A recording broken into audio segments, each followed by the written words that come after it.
சங்கீதம் 53. தேவன் இல்லை என்று மதிகேடன் தன் இருதயத்தில் சொல்லிக் கொள்ளுகிறான். அவர்கள் தங்களை கெடுத்து அருவருப்பான அக்கிரமங்களை செய்து வருகிறார்கள். நன்மை செய்கிறவன் ஒருவனும் இல்லை.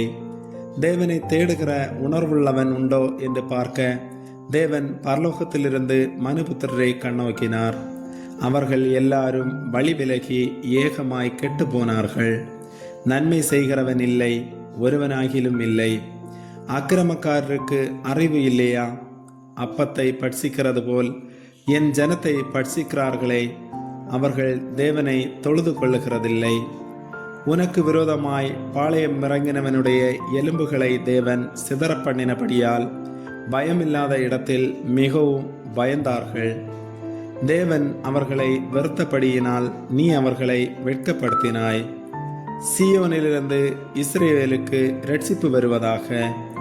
தேவன் தம்முடைய ஜனத்தின் சிறையிருப்பை திருப்பும் போது யாக்கோபுக்கு களிப்பும் இஸ்ரவேலுக்கு மகிழ்ச்சியும் உண்டாகும். ஆமேன்.